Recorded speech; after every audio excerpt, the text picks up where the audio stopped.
You may not be able to do much processing, but you can listen in. When you face it next time, it'll be a different question anyway, so at least you'll benefit from it. Okay, so let's process this now.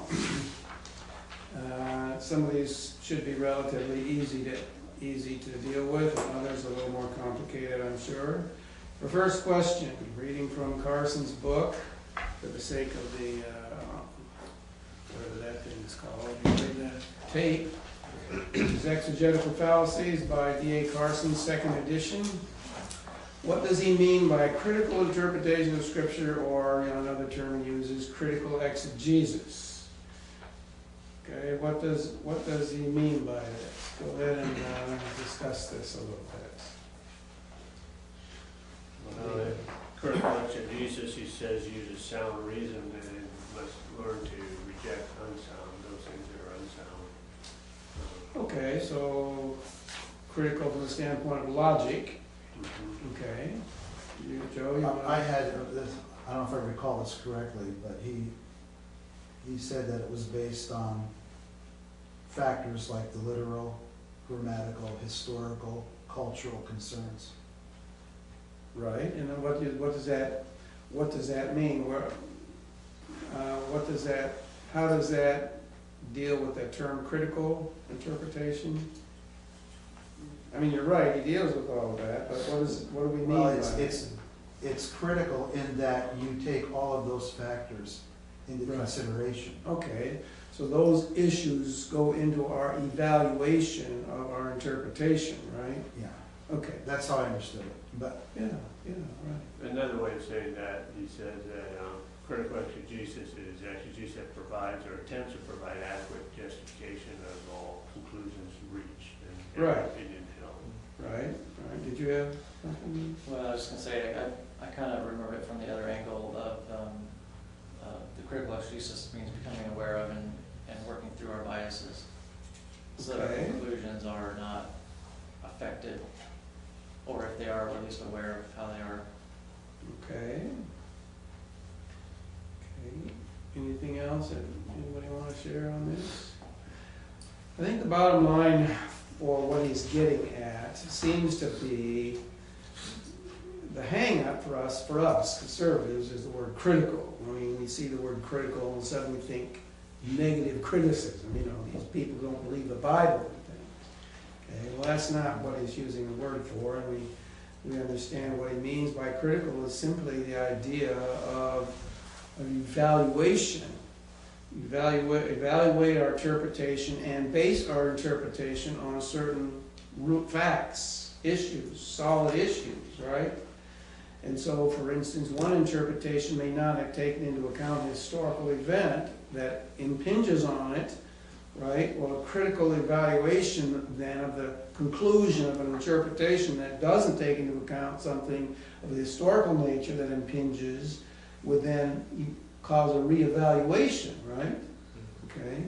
So, and obviously we're not encyclopedic in our understanding and our grasp of everything. And so some of our interpretations at one stage in our life is going to be evaluated at another stage in our life when we have a little more input, and all of a sudden we say, how in the world did I ever conclude that way, given what I now know? Well, we know how that happens. What we now know is not what we did know.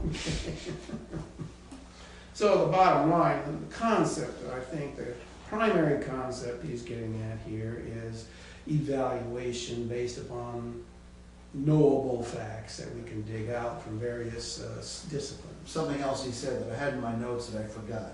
I think Mark hinted at it. As opposed to personal opinions, blind authority, Right. arbitrary interpretation, or speculative And opinions. that's part of it. Being critical means we got to take our viewpoints that we have and they got to be grounded someplace. Otherwise, they're just unfounded opinions, right? So that's certainly part of it, So it looks at our own biases in a critical way, but we need to found them on something. Okay. Define, now this is a little more esoteric here. Define by Carson, new hermeneutic and radical hermeneutic. What's the new hermeneutic? Which is nowadays no longer new, but I mean, what is the new hermeneutic? Maybe we should start with what's the old hermeneutic?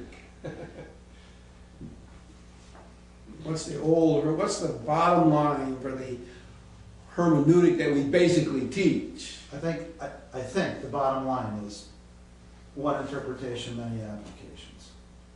Okay, one interpretation Based and on- application. Based on the rules of language.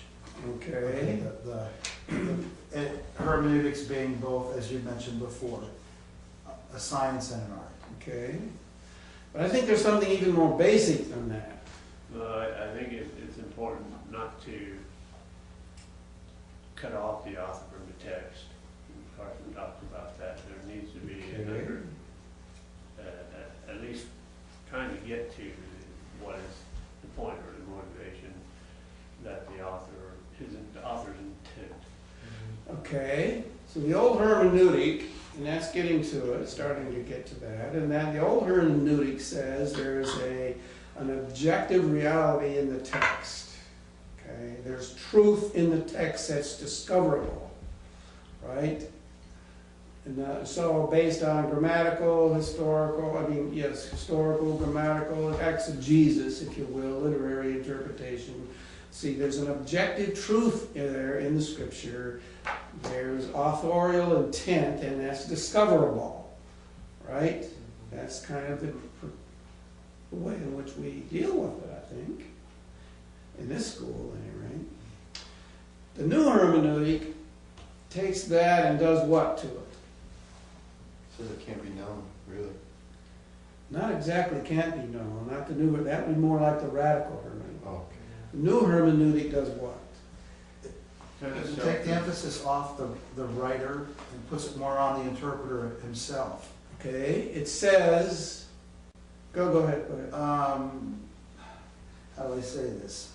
Well, I guess I thought that one way I understood this, that there could be possibly layers of meaning depending on the view of the interpreter and his situation in life. Right. It's almost like reading himself into Okay. the text, instead of drawing out what the original author intended. I think the idea of the hermeneutical spiral, it's a process that sort of builds on yourself and you sort of learn something. So you bring in your own personal opinions into it to flow, but as you work the process, you sort of get a more sharpened, precise understanding as you're Okay. The new hermeneutic takes this, what we used to call, that is, we do call, objective reality in the text, that is discoverable, and says, well, there's this subjective element, though, that every reader brings to it, okay, that he cannot divorce himself from. So he brings something to the text. Okay, now once he brings something to the text, different people will bring different things to the text, right? That changes the so-called reality of what that text is communicating. Is it the author, is what you come out with the author's intent or not? Well, you don't know. This is where the spiral comes, you see. So you keep working through the text at different levels, at different layers. Hopefully then the idea in the new hermeneutic is at some point the subjective element will become a little less, will recede a little bit. The authorial intent, if you still believe in it, will emerge itself, but still they would say there's always an element that you're bringing to it, right? And so there's a detraction a little bit away from the absolute objective nature of it, right? And the absoluteness of the meaning of the text. Now it's not quite so absolute because what you bring to it and what I bring to it is going to be a little different. You see what I'm saying? And that changes the character of the whole, right? Now that's the new hermeneutic. Where in the world does the radical hermeneutic go now? One more question on the new hermeneutic. So does the new or they say the new hermeneutic, if I'm a subscriber of the new hermeneutic, do I still say that there is object truth. It's just that I can't completely grasp it because I'm bringing things to it, but it is there. Some would say, yes, it's there. And some would say no. And some would now say no and have a difficulty with that issue, which then is going to bleed over into the radical hermeneutic, which is what? What were you saying earlier? It really can't be known. They take more of the postmodern approach to epistemology. And postmodernism says, Basically, there is no absolute truth, nothing we can really count on when you get right down to it. We're not really sure. We're separated from reality to the point where we can't get to it. so in one sense, that there's no absolute truth that's true for everybody. What's true for me may not be true for you, but it is true for me, right? That's what the whole be tolerant then of everybody's views, because everybody's views is right in their own mind, you know. I mean, there's no. So the bottom line on the radical hermeneutic is the scripture then is not an objective truth that is going to be valid, that is a teaching that is going to be valid for everybody, right? And you can't know that. It just takes the subjective element and heightens the subjective element. Okay? So the hermeneutical processes that we're talking about is there's a sense in which people have looked at the text as purely objective and it could be understood and applied, and it applies to everybody, right? There's a diminishing of these, a recognition of, hopefully, by personal bias and other issues, but the possibility to work through that and discover the text, right? So there's a high level of objectivity, lower level of subjectivity involved in the process. New hermeneutic raises the subjective element, right, to the point where the other one is now a little on the slide, and the radical hermeneutic just kind of, you disappear the objective element, and the subjective becomes practically the whole thing, you see, right? And so that's kind of, I believe, what's going on with this business here, and hopefully we understand that, at least for me at least, I mean, I'm kind of old school, being an old person, I'm an old school person. Go ahead. I have a question. Maybe if you can remember Carson's use of the word distanciation. Right. I wasn't quite sure I understood exactly what he meant, and if this was a good thing or a bad thing. What he's dealing with that, and sometimes he uses a number of places, different things, but what he's basically doing is trying to distance our own subjective opinions and thoughts, you know, from the thing that we're reading, you know, so that we're not bringing to it. So this is a good thing. Yeah, that's a good thing, yes. Well, for instance, we could use the term, he doesn't use it, well, he may in the historical side, but we can use that term and say, look, when we're doing a historical study, we do not bring a 20th century opinions, philosophy, you know, worldview into the text. We try to distance the text from our worldview, try to get ourselves into their worldview of the first century and distance ourselves from it. You see, it's not easy to do, but that's kind of the idea there. Okay. From Harvey. Now, I'm giving this as a question for discussion mostly, because when I evaluate these quizzes, I'm not giving any points for this. This is a discussion issue, but I think it's an important one, and maybe something brand new to everybody. Okay, you remember you've read the statement that I've given here. The question is this: how does it affect? This is from Harvey, listening to the text. How does what he say? How may it affect our exegetical work? What do you think? You got some opinion on those of you who had a chance to read it, of course. Those of you who couldn't, obviously, you don't. It reminded me of something you said last week, that it's important for one who is doing exegetical work to make every effort to place oneself in the position of the hearer. Okay, yeah. I see.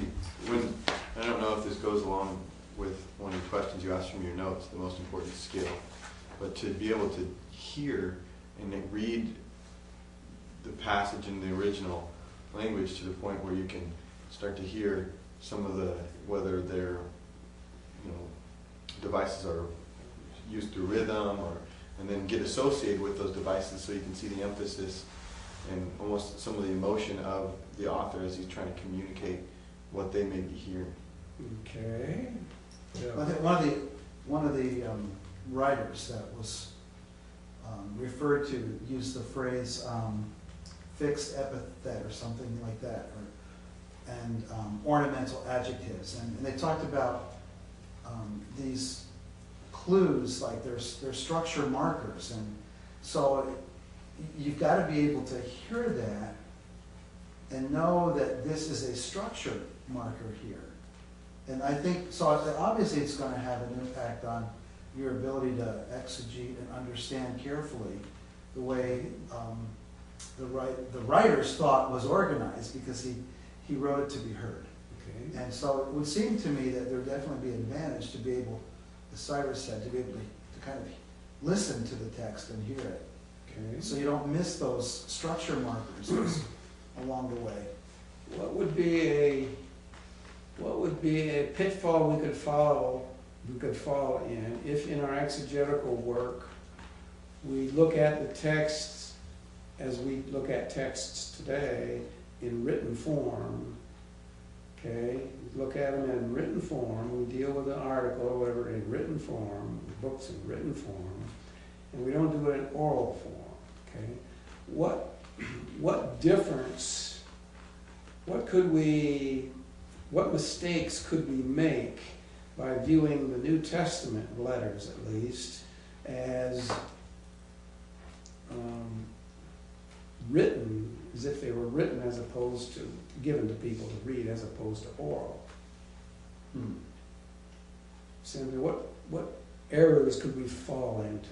I think one thing we may do is we may assume that they're going to be reading back and forth in the text, and they'll be stopping and referring back, or maybe after they finish they may start again, and they'll go back and forth like we do. Right, that's what we do, right? Yeah, instead of just, you get maybe one shot, bang, there it is. When we read a text, a article, a book or whatever, we expect that the meanings of it will clarify themselves as we go through it. And we actually, when we get to a place that looks like it's a clarification, we can bounce back and look at a paragraph or something and say, yeah, this is a clarification, right? Now, that's interesting, because if it's verbal, Mm-hmm. do we know that whoever wasn't reading the letter familiarized themselves with it first and were aware of those points and verbally went back? No, I don't think I followed you on this now. Well, let's say, okay, if Epaphroditus delivers the letter to the elders, Mm-hmm. there's one copy, and they want to get it to the church as fast as possible, so they study it, or read it at least. They read it to the church. But maybe they read it amongst themselves first, so they are aware of what it says, and then Sunday or whatever, they read it to the church. But what would prevent them from having been familiar with it already, verbally, going forward, and then maybe they get to chapter 2, verse 13, and they say, now remember, No, I just told you about something in 1. I mean, they can... In other words, as they're reading it to the church, they're commenting on it. Or at least maybe referring back to what... So that's not impossible. That's not impossible at all. Isn't that mentioned in Harvey? Or no, I can't remember where it's mentioned right offhand, but they talk about that the person who's delivers the letter was probably there when Paul was writing it, and may even had conversations about what he was doing. Amanuensis, yeah. So we'd have a lot of insight when he delivered it. Mm-hmm. Well, the other thing too is, do we know, we probably don't know, did those letters get expounded on during the reading, or were they just purely read and now we're done? Well, we don't know. I mean, we don't have documentation that says this is exactly how it always is done. Yeah. The probabilities are very high that when a letter is delivered to a church, like the letter Philippians comes to the Philippian church, They just read it. well, they read it, no doubt read it, but did they keep a copy? Well, no doubt of that. Did they work from that copy in the future? No doubt they worked from that copy in the future, right? So over time, what do we got? Over time, we've got a work that's being handled like we handle our work today, right? But originally it's oral. And not only that, hey, it was written to be produced orally, right? Written to the ear. When we look at it, it's in written form, okay? But it was produced for the ear, not for the eye necessarily, right? So when we deal with it, when we look at it from the standpoint of hearing as opposed to seeing, okay, then our interpretation, our exegetical processes then have to take into account the fact that it's got to be somewhat clear right from the beginning as you move on through. Maybe there's some things that will repeat itself to clarification, which often happens, or a more specificity, right? But to conclude, well, let me give you an illustration from Philippians. Here's an example from Philippians right here. Where am I at? Oh, yeah. Well, verses 1 to 5. Let me read that. I give thanks to my God, occasionally, or in every remembrance or mention of you, always in every prayer of mine for you all with joy, making this particular request, occasioned by your fellowship in the gospel from the first day until now. What did they hear when they heard for your fellowship in the gospel from the first day until now? What did they hear? Right?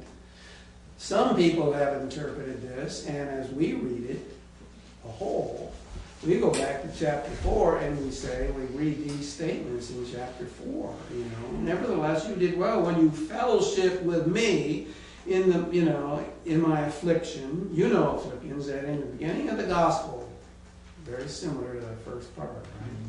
In the beginning of the gospel, when I came out from Macedonia, no church fellowship with me in the matter of giving and receiving except you alone, right? Because also in Thessalonica, both once and again, you sent to my need, right? Now, our reading mentality sometimes says, well, this interprets that. Therefore, the only thing fellowship means here is the gift of money. Right? Now put yourself in the hearing mode when you've read it. You weren't reading it from chapter 4. You were hearing it not from chapter 4, but from chapter 1. Right? Does koinonia mean money? No. Can it mean money? Well, yeah. Can it mean anything else? Basically, it means that which we hold in common. Right? What did the hearer hear? What did he imagine at that point when he heard the statement the first time? Right? Okay, that's the issue. And the issue is sometimes we make a mistake because of our reading mentality. We have the book, and then we don't understand, we don't plug in the fact that these people didn't have that opportunity right off. What they hear is all they got initially. And it's got to have some meaning to them at that point. You cannot say then in exegesis, in my opinion at least, fellowship word here is interpreted by chapter 4 and that's the only thing it really means. Well, that would be nonsense to the hearer at the beginning of this, you see. Can it mean that? Well, it can include that, and obviously it does at the end, but it doesn't mean more than that. Clearly, it has to mean more than that. Well, even if the author, Paul, knowing it being to be verbal, he's clarifying something in chapter 4 that he said in chapter 1, and expecting the hearers the first time to read. I mean, that would, unless there was a lot more clarification in chapter 4 that, oh, by the way, what I was talking about, but that's not there. But the bottom line is this, I think, as he moves through the text, or his text, as he's for the people, he is not making it so vague that it's nonsense until you get to, 30 minutes down the line when he's going to say something. It's got to be meaningful right off. And if you read Harvey, as you hopefully you did, those of you who could, say, look, sentences got to be relatively short. They got to make sense as you move through. They got to connect with one another. Oftentimes there's repetition to go back to hit some things. There's transitions, clear verbal transitions, hearing transitions that take place, right?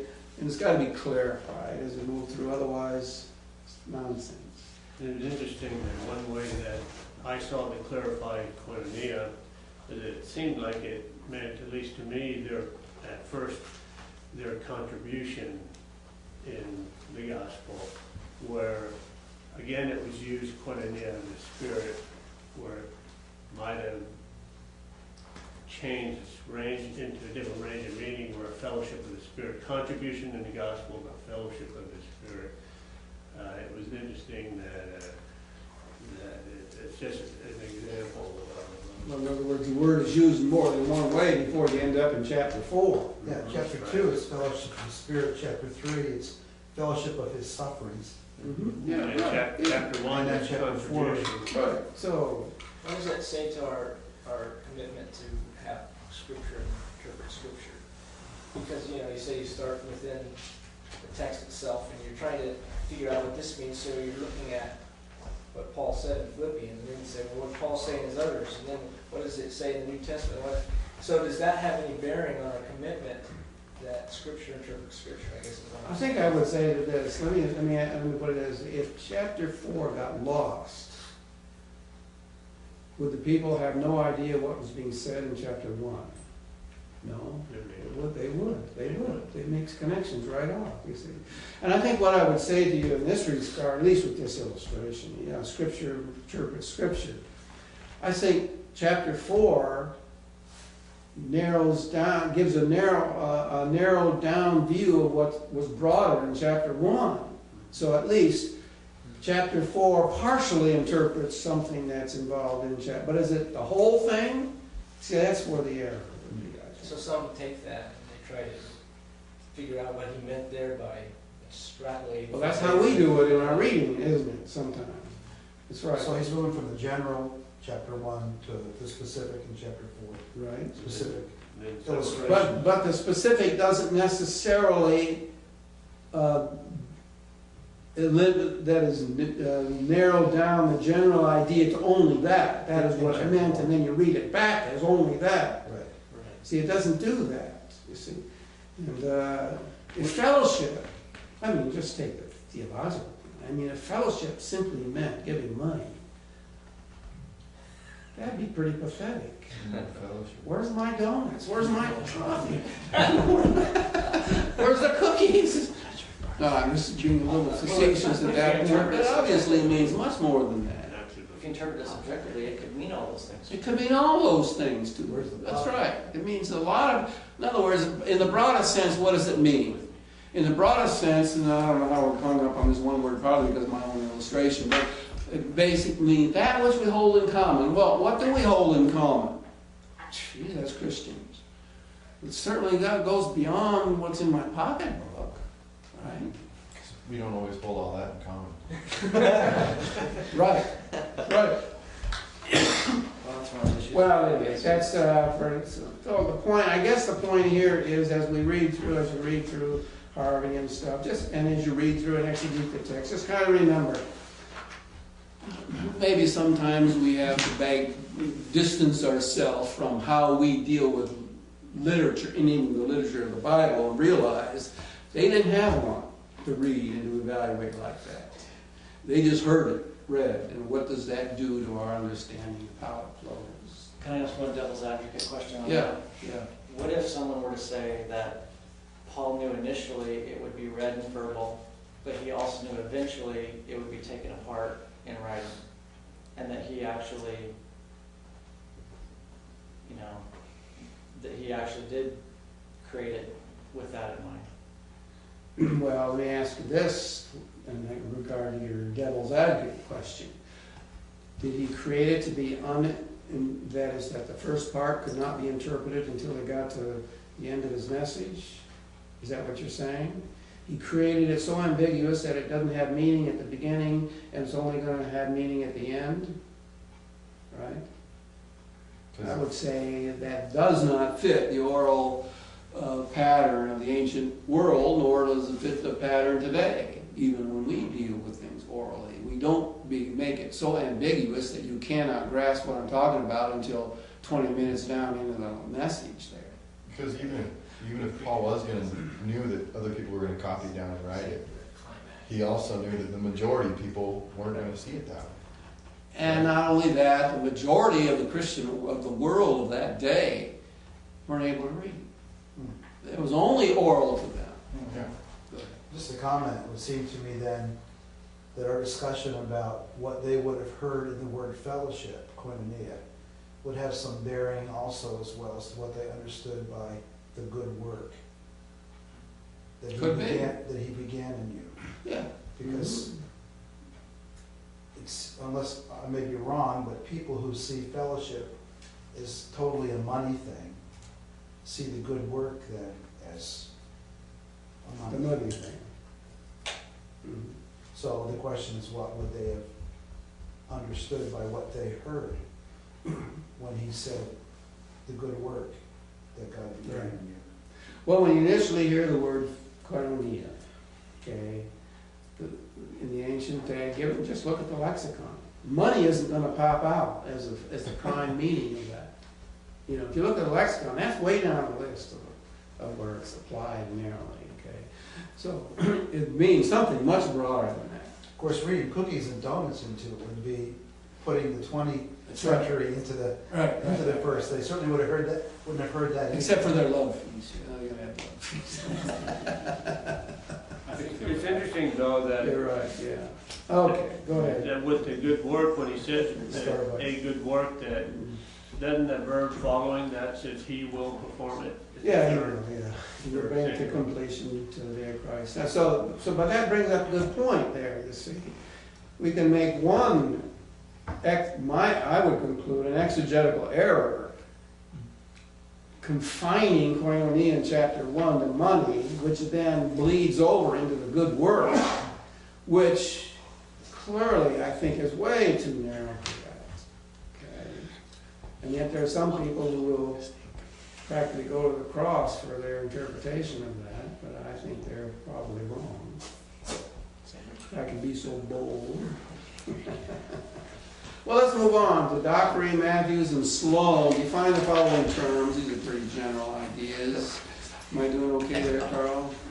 Difference between source, form, and redaction criticism. What's source criticism, basically? It's based on what sources the writers may have used in putting their piece together, whether it was other documents or books or sayings or songs or whatever. The bottom line is, where did they get their information from? Where did Luke get his information from? Where did Matthew, where did Paul get his information from? What is the source of this, right? And most of the time in this ancient day, the sources would be oral sources. Okay, right? Okay. So that's where they would got most of their data and information. Okay, now that's source criticism, which says it's it. What about form criticism? What is form criticism?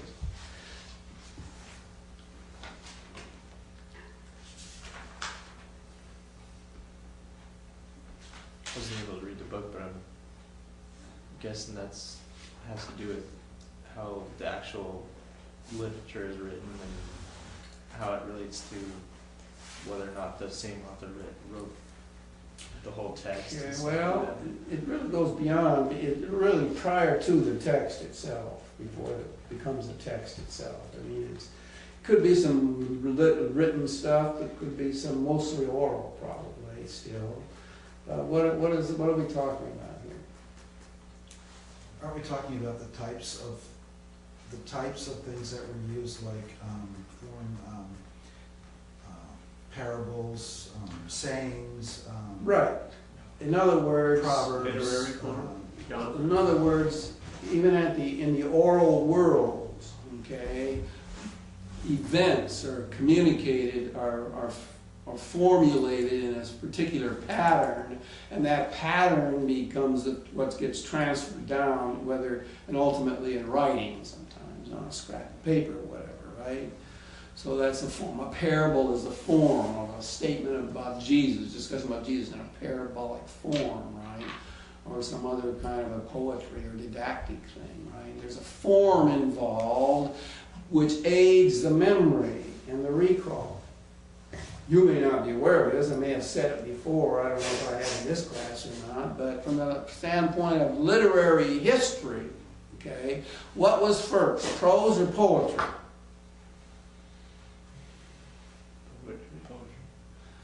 Poetry was first. Long before people started writing in prose, they were communicating in poetry. Why? Well, because of the oral nature of it. Again, the fact that with meter, with rhyme, with forms, okay, they're much easier to recall and to transfer, right? So poetry was really earlier than prose, right? And so these oral traditions or these oral communications took on forms so that they could remember them and forms so they could pass them on, right? Okay, so that's just some of the elements of, so we got the source, which then kind of solidify itself, various ones into forms for transfer purposes, sometimes oral, mostly oral, sometimes in a written something or other here or there. Then what's redaction criticism? I drew a blank on that one, but it seems to me now, he said something about being able to think horizontally and vertically. In other words, like putting gospels next to each other, like a harmony of the gospels, but then being able to think down through a gospel in terms of its structure and the way it's organized. I don't know. Well, That's all I remember. Yeah, you're getting in the narrow thing. Let's look at it in a broad brush thing. I don't even know what the word means, actually, to tell you the truth. Okay. Well, we'll explain that then. Broad brush. I have reaction criticism. Reaction criticism. Redaction simply means it's got to do with editorial work. Okay? Anybody have a comment on the question now of how to explain it?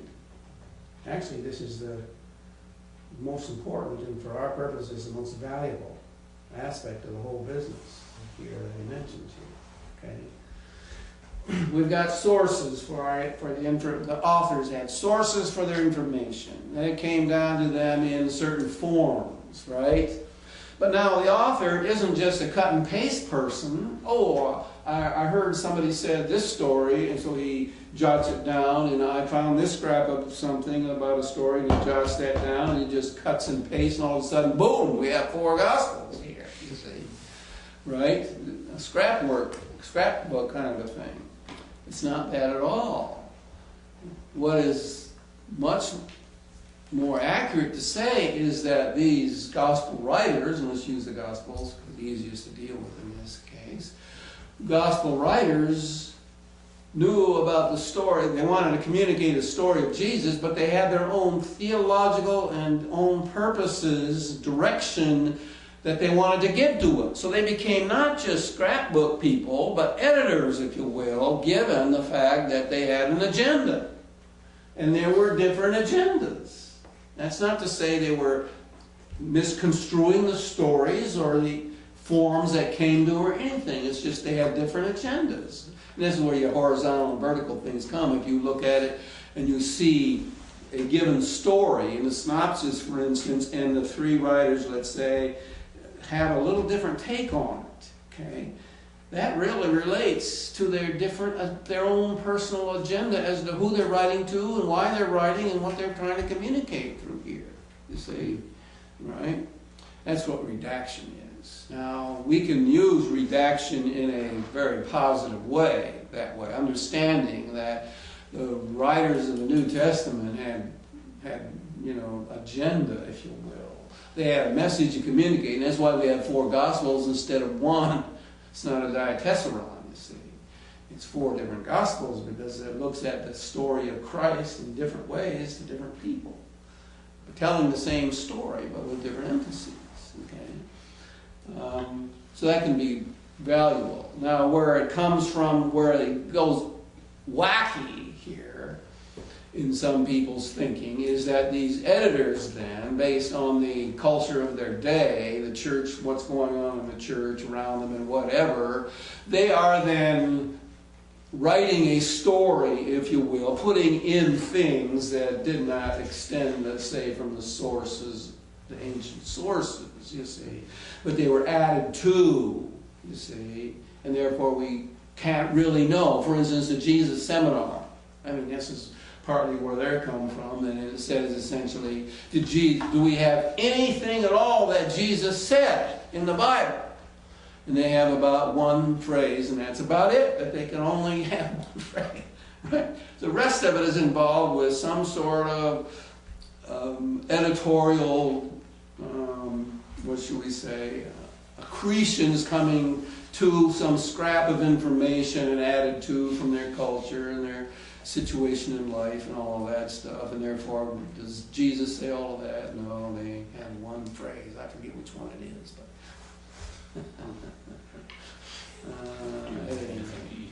so at any rate, the redaction side is the fact that, well, that's also true not only of the Gospels, it's also true of Luke and the book of Acts. Okay? Actually, this whole thing is true in every history book you ever read. There's no such thing as a history book written. Let's forget biblical history, any history. There's no such thing as a book of history ever written that did not have an agenda associated with it and had a goal that they were directing it towards. The very fact that you include and don't include certain issues tells you what your emphasis is, right? Every history is that way, so this is not something that's pernicious in any way. Luke himself then didn't include everything, right? He included only those things that were in line with his goals and purposes, even in the book of Acts. Okay. Well, so from my notes, all of you should have been able at least to have some ideas here. Distinguish between the foundational steps and the frequent steps. This shouldn't be a dissertation at all. What is the difference here? You always do foundational and sometimes do frequent. Foundational steps are things you do every time. every time with the text because they're the foundation. That's where the data comes from. The frequent steps, it's pretty obvious. For instance, if we have a frequent step of textual criticism we'll talk about today, well, obviously every word isn't in debate. So I wouldn't have to call it in, right? So that's pretty simple. Any questions on that? Okay. How about what's the most important skill an exegete can develop? That is from my notes, so it's my opinion. Read. Being able to read the text. That's it. Right. Why is that so important? That is, why do you think I think it's so important? I remember he said that if you can become so confident with just the very basic stuff, you can get beyond that to where you can start to listen to the text like we were talking about earlier and find that some of the things that aren't obvious, in the actual written down stuff in there that you have to actually kind of hear, and then you get a deeper understanding of it and be able to exegete it quite a bit better.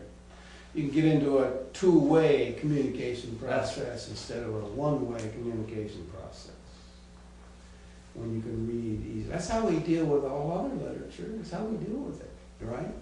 We just talked about it before. We read an article and we say, gee, I don't understand the word in paragraph 1. I read on, and lo and behold, he repeats himself somewhere in paragraph 3 and he uses different words, but it's the same idea, right?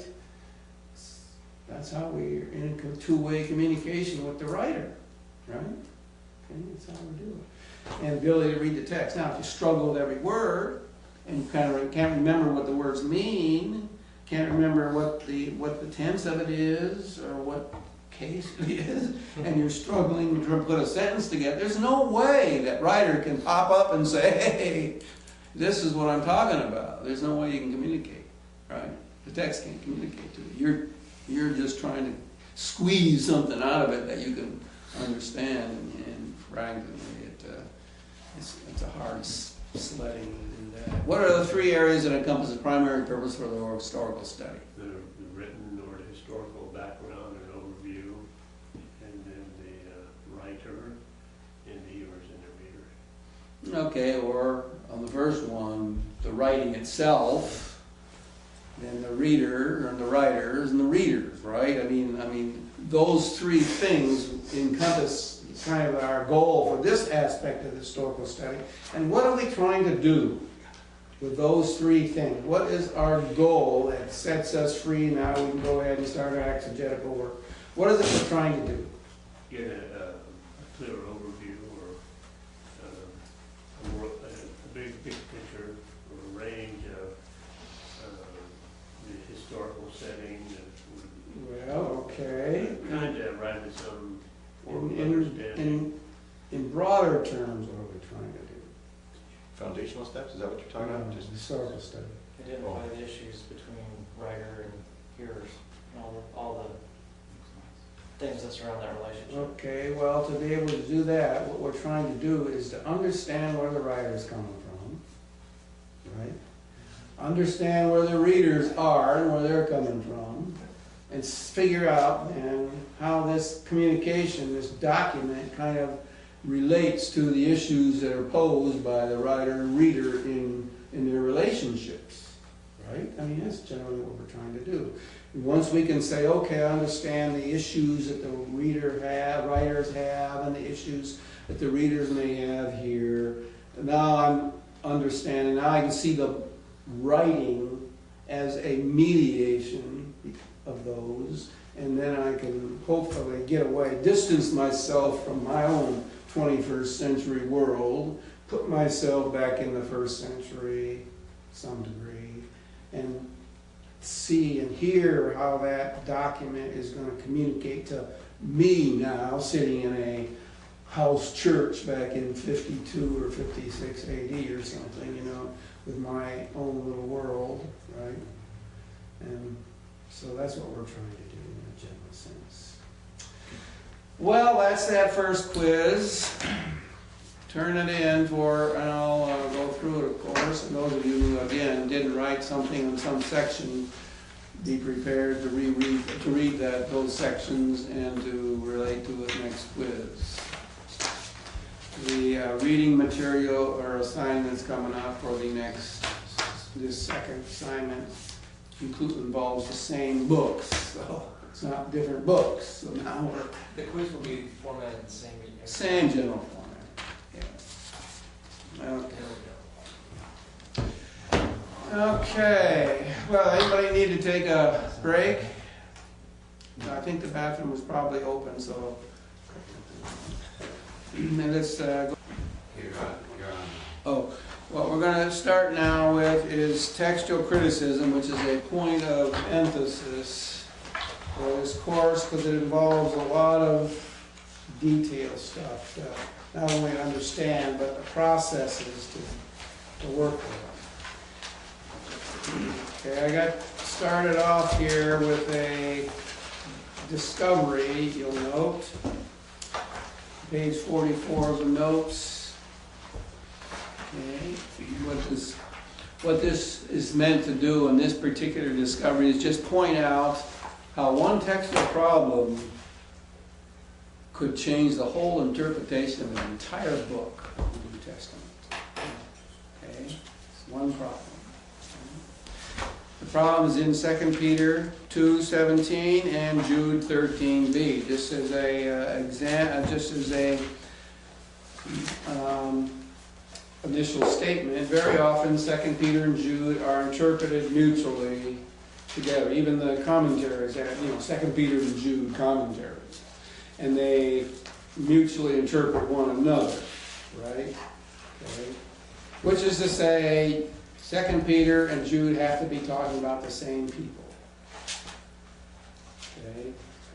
Well, this textual problem may tear that seeming indestructible connection apart. Okay.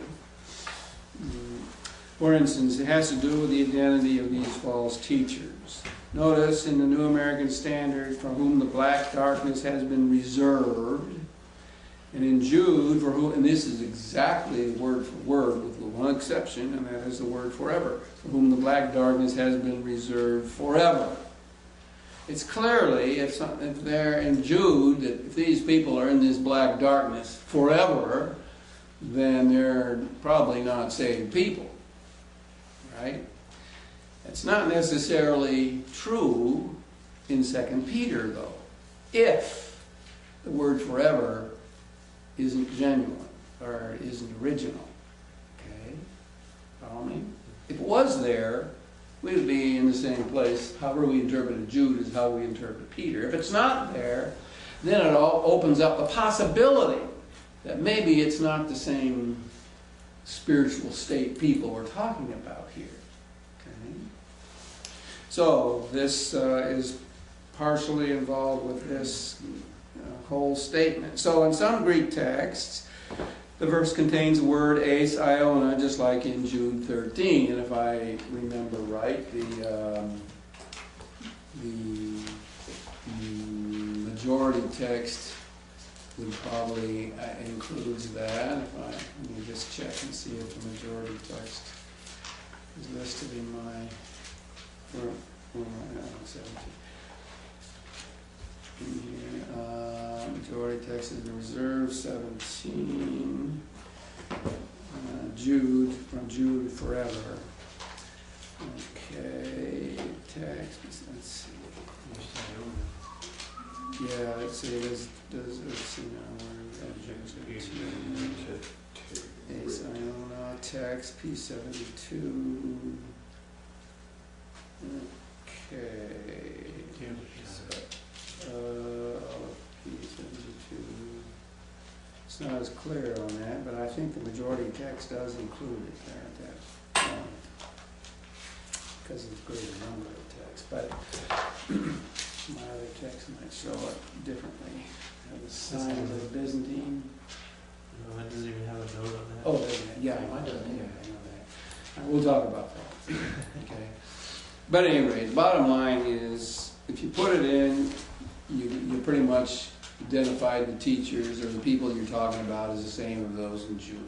If you don't put it in, then the entire book has a possibility, at least, of relating to a different group of people. In fact, that's my conclusion, and it is, in fact. But the difference would be, and without taking the time to go into it, the difference would be that 2 Peter, the people involved in 2 Peter, are severely backslidden believers, whereas the people in Jude are clearly unbelievers that he's talking about. Okay, and when you stop to think of the ramifications for that, they're pretty dramatic. The whole application of the book of 2 Peter would take on a completely different application and preaching and or teaching than than you would if you tied it into the book of Jude. You see? So anyway, that one problem could affect how you view the whole book. Right? Okay. So that's just an example of some of the importance of this business. Yeah. Were you asking if the majority text has the Yeah. forever in 2 Peter? Yeah. It does. Yeah, I figured it did. I think I remembered it did. Yeah. So they misinterpreted the whole book of 2 Peter.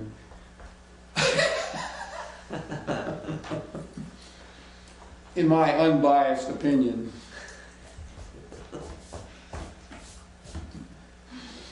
Okay, let's look at the notes and bibliography first off. A couple things I want to point out.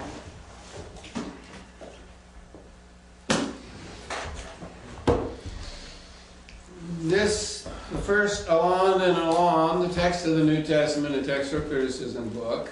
Okay, I'll point out how we specifically used for this a little bit later on here, 1987 in this one. Good book. Okay, it lists, and this is the section we'll talk about later, it lists all these various manuscripts and gives their characteristics. Okay, and it puts them in categories. Categories as to their family and relationships, and we'll talk about more about that later. Then I have Greenlee, which is an earlier work, and I'll pass around a sheet of paper that helps us sometimes in doing the work. 64. Small book on textual criticism, which is very helpful, and I'll point out this chart, what that's got to do a little bit later, how that helps us to do some of this textual critical work. Okay, those are pretty common. I've got Metzger's textual commentary. We'll talk about this later because it follows one particular method of textual criticism. But what it does, it takes the textual problems that are in the New American, that is the Greek New Testament there, and it gives the rationale. It's a committee deal, 5 people on the committee, and they've worked through the textual problem. But here's the important thing: regardless of the view of textual criticism you take, you're entered into the conversation, so to speak, of how what the committee utilizes to decide what was the deciding factor and the kind of things they're using. So regardless of your viewpoint of it, it helps us to understand the methodology involved and the key issues that are involved. So it gives kind of a description of, we looked over here, and then we looked over there, and we looked at this, and then there was 3 of those, and that's why we decided. Is that what that does, or? Well, there's some of the textual problems the whole committee would be in agreement on. And other of the textual problems, the committee would be split on how, there would be a majority thing. And then they'd put the majority in there, but very often they also give the minority viewpoint. So do they tell what specific documents they looked at? Oh, to yeah. make their decision? Oh, yeah. That's interesting. And not only documents, as we shall see, other issues that are involved in the whole process. Okay? So I brought these for you to look at, and that's very valuable. And it's based upon, I'll talk about this later, it's based upon the Greek New Testament. Okay? This is a second edition of this, but it's the 4th edition. The Greek New Testament is the 4th edition. That one is probably 4th. Okay? I brought my 4th edition as one as well. And then in the Greek New Testament, in this one, is a Nestle Alam text, which is listed 27th edition. And the difference is in the purpose of the 2 books, that is the 2 Greek New Testaments, but also the different apparatus. For instance, somebody was saying, what you were saying, it's not even listed in here as a textual problem. It is listed in here as a textual problem. Right? Yeah, we have the same, I think we have the same. Right. And in this one, sometimes when it's not listed in there, but it's considered a significant issue anyway, they will include it in here, even though it's not in the Greek New Testament. Do you remember which version that came out in? To what? Which version that actually became an issue?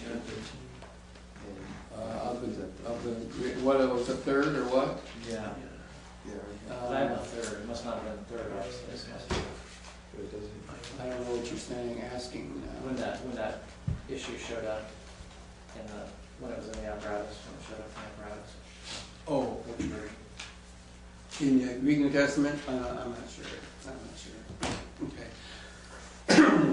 What they have concluded in your Greek New Testament by not including the thing is that they have decided, that is, the committee, the editorial committee there decided on the text, and they didn't even bother. At this point, they felt it was solid enough evidence on that side just to not even comment on it. Go ahead and just say that was. Yeah, that's it as far as their opinion is concerned. We'll talk about the difference in the 2 texts here as we move through here. Now, you'll notice that there's a lot of reading. I've got a lot of historical reading that goes into this whole business of textual criticism on these pages here. Starts on page 45, and I've got it all the way down to, all the way down to 53 before I just got some procedural type things, suggestions, okay? And that's because it's important to understand the history of this business, first off. To be able to understand what in the world people are doing today, and why our New Testaments are the way they are, and why we have more than one, okay? And why, therefore, the English translations are different. King James and the New American Standard are not the same. They have textual issues involved there. Right? And a lot of issues like that. So, we need to understand briefly, okay, the historical aspects involved. You're going to read it this week. I'm just going to summarize it because we don't spend a lot of time on history. We've got practical stuff to deal with here. Okay? I want to summarize it. Okay? And I'm going to summarize it by hitting, when I get to the schools of textual criticism, by hitting what they're looking for and what their solution was. Here's the bottom line on the history, okay? Early on, as we're approaching from the 1st century, when manuscripts started to be multiplied, and copying was done, okay? Some areas of the then Christian world, quote unquote, were more, as we say, conducive to expansion of copying than other areas, especially after about 630 AD.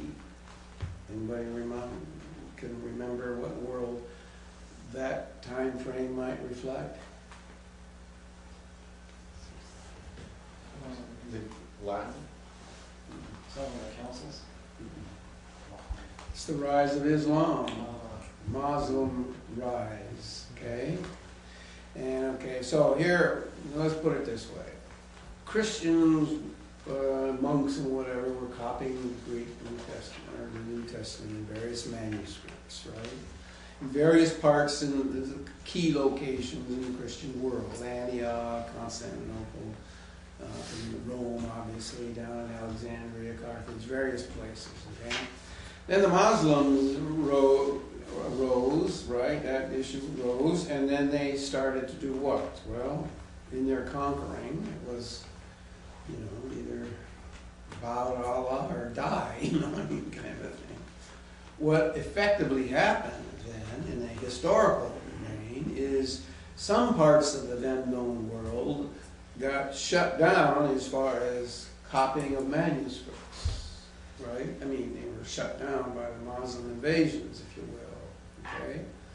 Other parts of the then known world, particularly up in Byzantium, okay, France and Germany, up that area up there, weren't affected by it because the Muslims didn't make it that far. They got into Spain and then got stopped. Charles Martel or whatever his name was. Okay, right? So a lot of manuscripts kept getting copied and copied and copied in one part of the world, and they got stopped being copied in another part of the world. Right?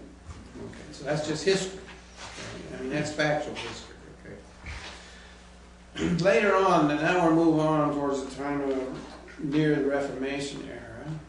Most of when Erasmus was putting together his Greek New Testament, basically all he had were manuscripts that were copied in the non-Muslim areas, the manuscripts that were copied from Byzantium, the northern part of the then known world.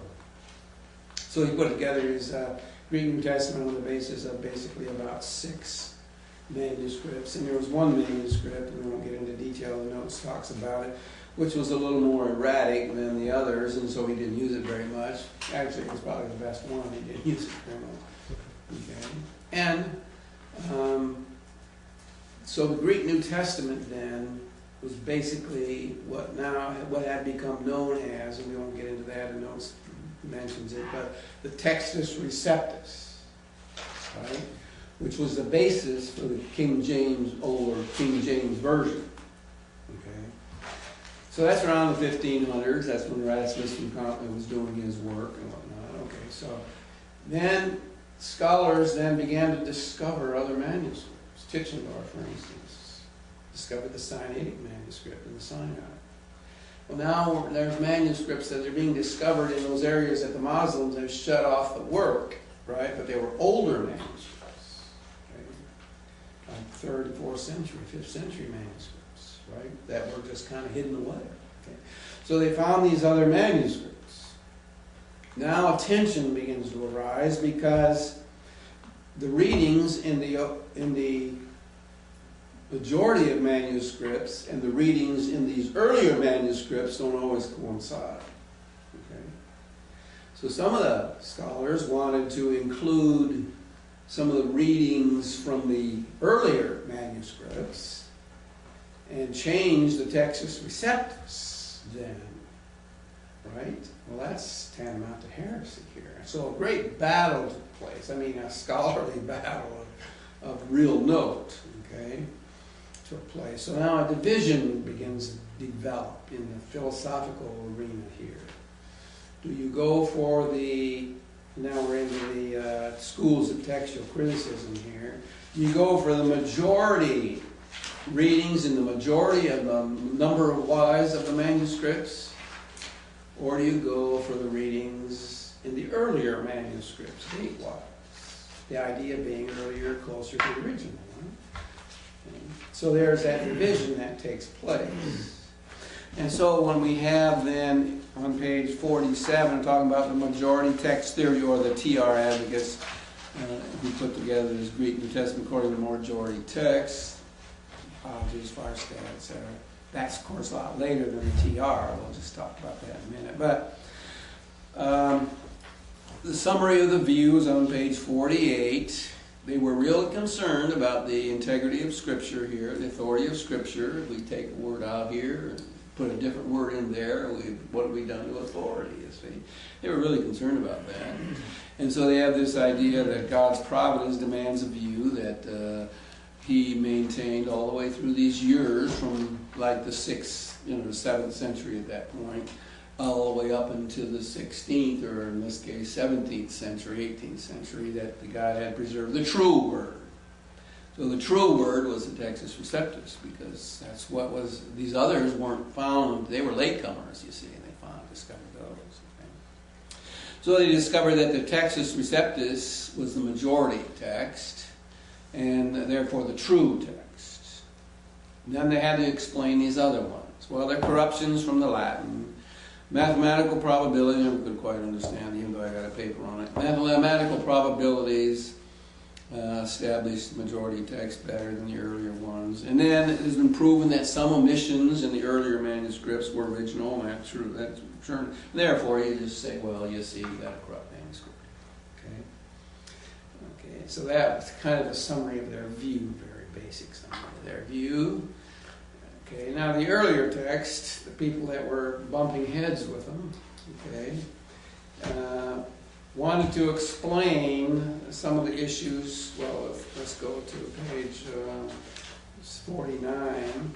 They wanted to explain how come some of their earlier manuscripts, if they were the better ones, and that was their assumption, earlier better, how come they do have some errors in it? Okay, that's what they wanted to explain. Okay. First off, textual criticism as a science was in its developmental stage. Okay. And they determined that the internal evidence suggests that the earlier manuscripts were better than the later manuscripts. On that business there. Okay, that's just a philosophical point. They also suggested that manuscripts could be classified into families. In other words, manuscript A, copied, let's say, in Antioch, 17 times in Antioch, okay, represents the same family because they have the same mother and father, so to speak, right? So you can classify manuscripts into families, okay? And families have similar characteristics, and not all families have the same characteristics. See what I'm saying?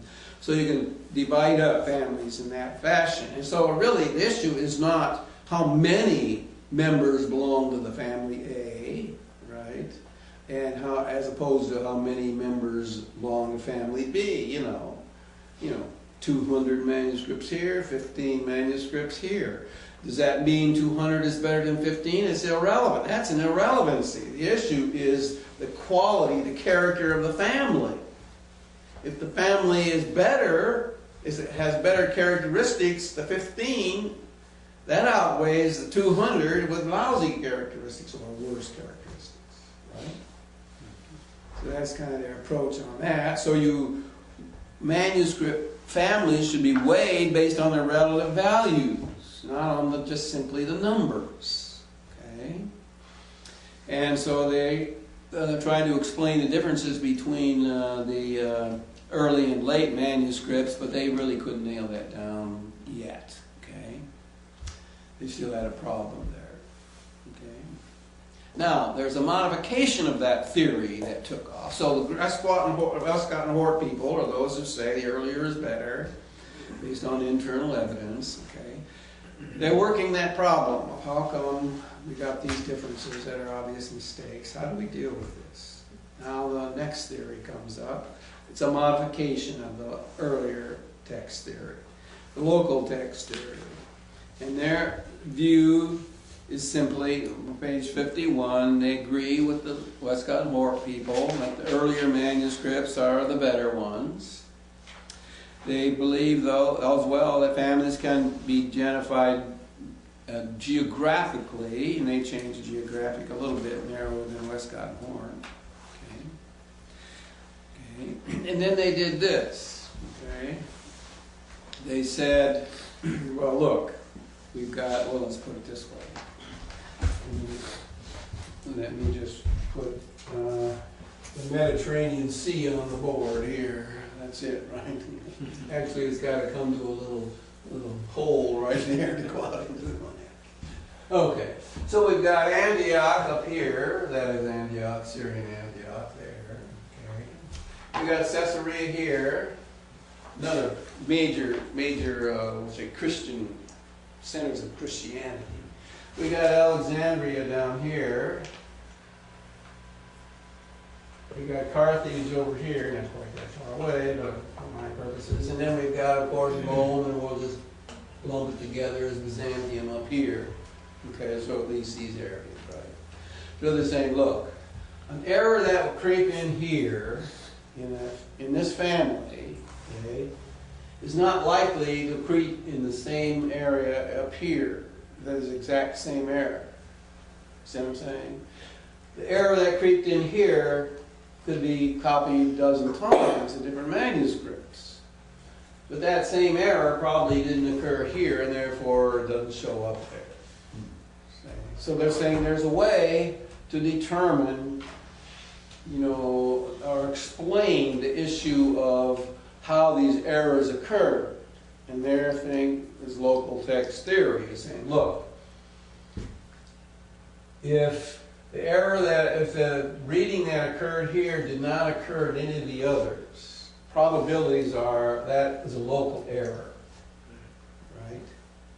And so that reading, and this is the conclusion, you see, that reading, which has the widest geographical spread, is more likely to be the original.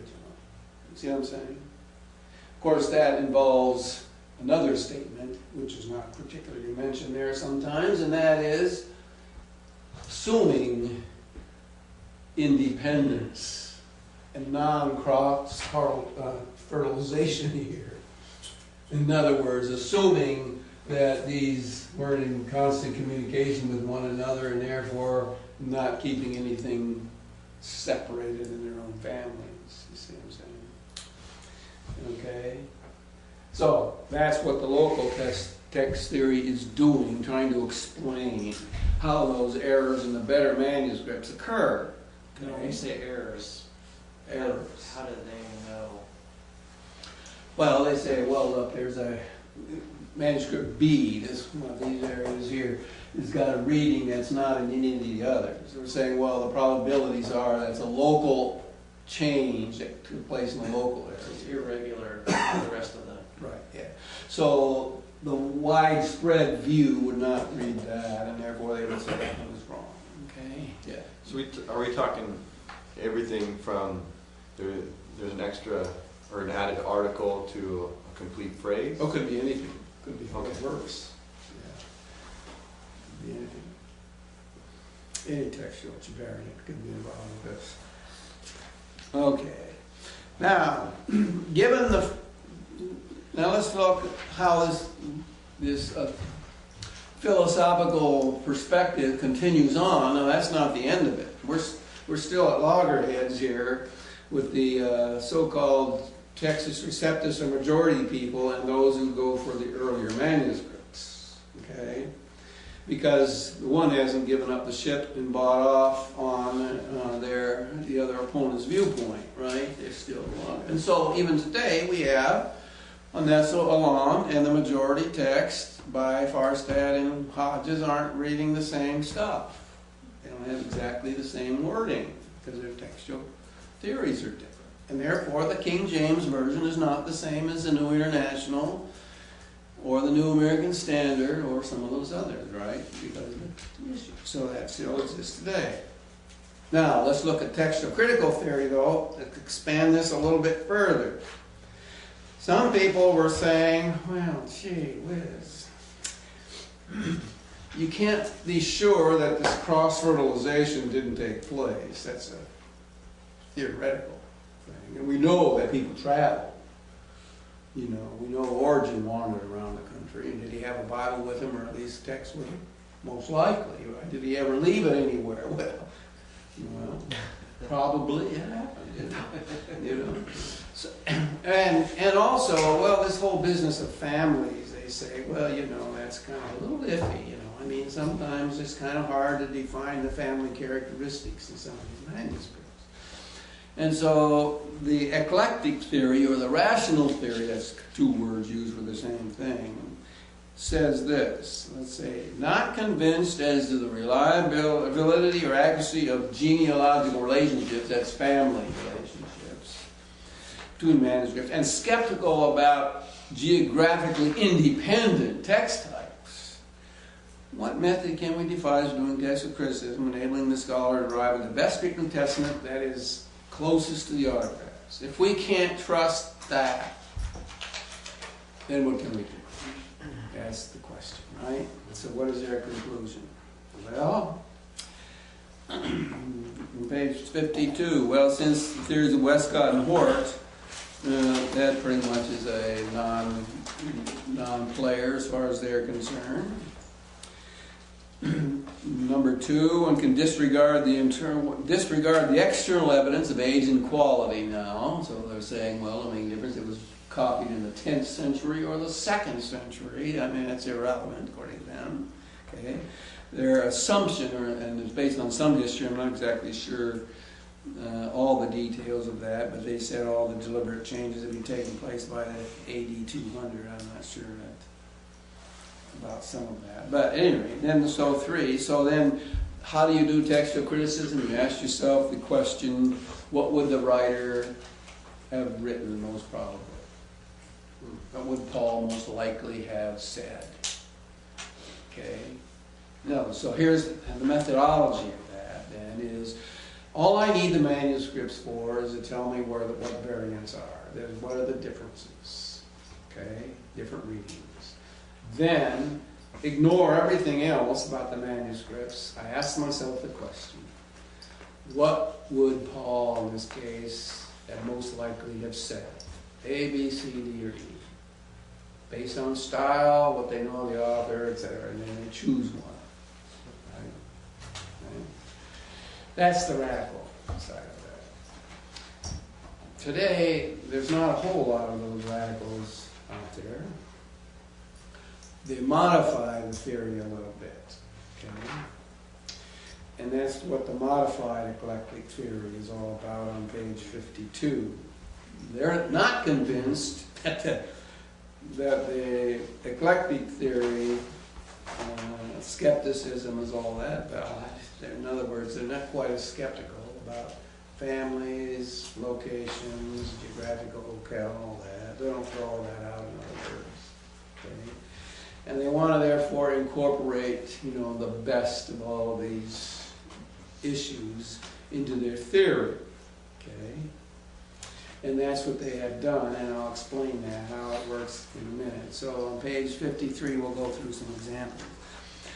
So page 53, they've got the valid external evidence would include early date, character of the manuscript, geographical distribution, genealogical relationship, weighing of manuscripts, all of that stuff. Internal evidence, this is the newer part, you see. Transcriptional probabilities, generally speaking, and this is key. The reading that most likely has given rise to the variance is most to be preferred. In other words, if they can make a rational statement. If this was original, would this ever have occurred? This other reading ever have occurred? No. If this one was, or first one was original, would the second one have ever occurred? Yeah, it could. It could have occurred. You see what I'm saying? That kind of statement. More difficult reading is to be preferred. Scribes would tend, and this is true, scribes would tend to clarify, not to make things more, what should we say, less meaningful, less communicated, more communicative. Shorter reading is to be preferred. Usually when you expand something to explain it, it gets longer.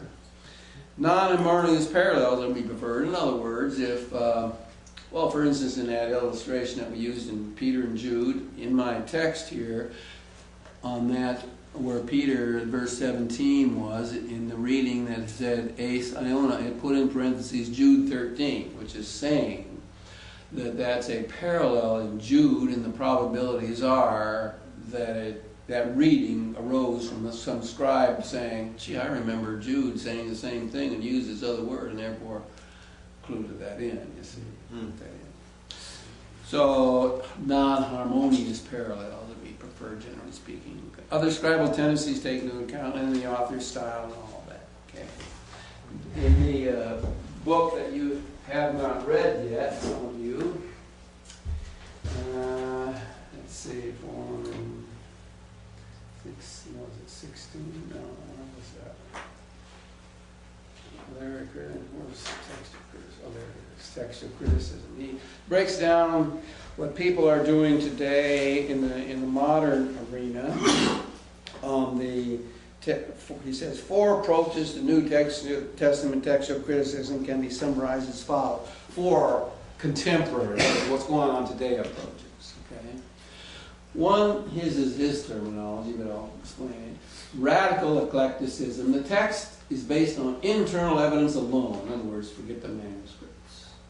No manuscript or group of manuscript would be preferred. That's what I had in my notes here on that one view. The result is an eclectic text. Okay.